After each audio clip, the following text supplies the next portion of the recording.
Hello and welcome to AI Unlocked with Intel Core Ultra.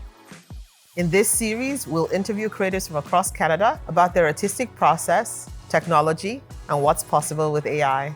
Today, we'll be talking to Jordan Sook, a mixed media artist known for his sculptures and installations that explore commercialism and socio-political themes using familiar objects. His work has been showcased in notable venues like the Art Gallery of Ontario and Union Station. Hi, Jordan.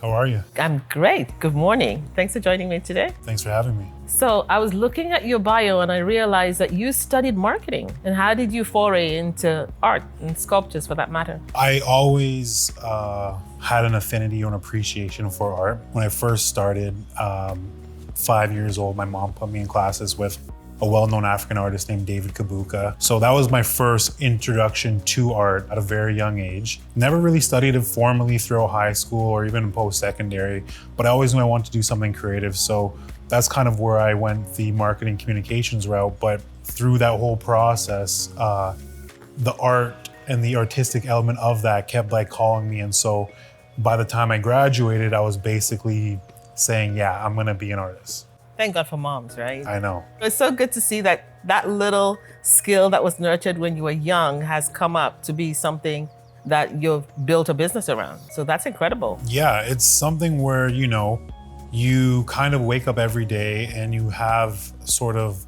this love and need to do something, and you kind of mark out your tasks and figure out, okay, what do I need to do to accomplish this sort of artistic vision? That was going to be my next question, to just ask you about, your artistic process. How do you go from that vision that's at the back of your mind into putting it down and it becomes an installation or a sculpture that you actually bring to life? It's somewhat of a metaphysical and spiritual process in many ways, in that it's coming from this place that kind of exists, kind of doesn't exist. And so the first step is kind of putting pen to paper or even just writing the idea down.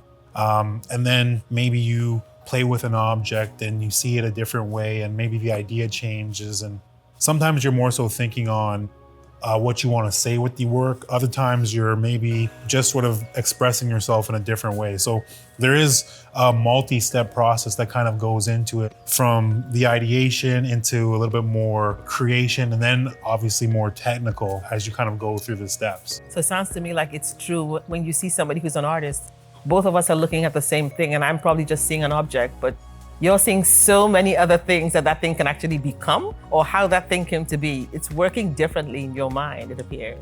One of the beautiful things about when a work is complete is, as an artist, your view and your opinion of the work is very democratic, in that by the time it's in the world, your opinion is just another opinion. And the idea is that the final creation is really alive within the mind and the context of the viewer, which I think is the most important and the most beautiful thing about art. Where does technology fit into your work, and how important is it to have the right technology? Technology is super important. Looking to the past, they always used the technology and the tools that were available to them during that time. And so for me, going from that ideation process into the actual technical fabrication is really important, because what you have available to you are now tools that help you expedite the process, helps you really manifest what you're seeing within your mind, onto a screen, onto a tablet, whatever it is. And you're now able to look at something from multiple angles and even create things that you wouldn't have been able to do 10, 15, 20 years ago.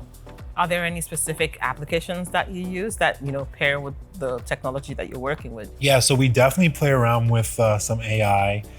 Do some sketching, obviously, on different tablet softwares. I know with a lot of the larger public art projects that we're currently taking on, a lot of that really does require high-level processors and things that require a lot more RAM to run these programs, and being able to see things, materials, gradients, things of that nature, that really let you see something in reality before it actually becomes reality. And have you incorporated any AI into your work so far? Yeah, with use of AI, being able to run from sketches to run ideas and prompts, and it spitballs ideas back to you. I think it's interesting because it's almost like my second and third studio assistant, basically. Yeah, that is exactly what AI has become for all of us. And it just really, really helps to push the boundaries of how we think about things and what we see as possible. So do you have any plans to integrate AI into any of your future works? Right now, a lot of the AI that we're involved with is in the back end. So more so in the creative process leading up to sculpture. However, going forward, I definitely would like to see where the technology brings us to where we can now incorporate the use of AI interacting with sculptures, maybe through our phones or potential glasses. I know there's a lot of software out there for that now, but really just finding ways to augment reality and play with things in that way. So I do think there's a lot of potential for AI in my work on the front end as well. So Jordan, Intel recently launched Intel Core Ultra processors, and these are designed to enhance AI functionalities in a lot of software that you're already using. So let's have a look at how this works. Copilot in Windows enhances your capabilities with intelligent assistance and relevant answers. It provides inspiration for creative projects, generates project timeline, and summarizes meeting notes, making every day easier and more productive. Fantastic. This looks like something I could see myself working with in the future. Awesome. You know, your work is very, very distinctive. How did you develop that style? I'm a strong believer that I'm a student of life. Because of that, I'm always looking at objects, I'm looking at the environment around me, and I'm processing information. And the need to be able to create and express that comes from my daily interactions. And so when I see something, I'm like, oh, well, that's an interesting shape, or, oh, that's weird how, you know, this person interacted with this. And sometimes it's inanimate objects interacting with humans, and sometimes it's two objects that somewhat positioned to with one another. And so I look at that, and then I sort of find a way to represent that to the viewer in a way that has meaning, has context, and maybe I want to say something, but maybe I want to express something as well. And so that's really the ethos of my practice, is really just finding ways to recontextualize the environment around us. With my practice specifically, it's important to continually to find new source material, continue to find ways that you can see the world differently than your own set of views.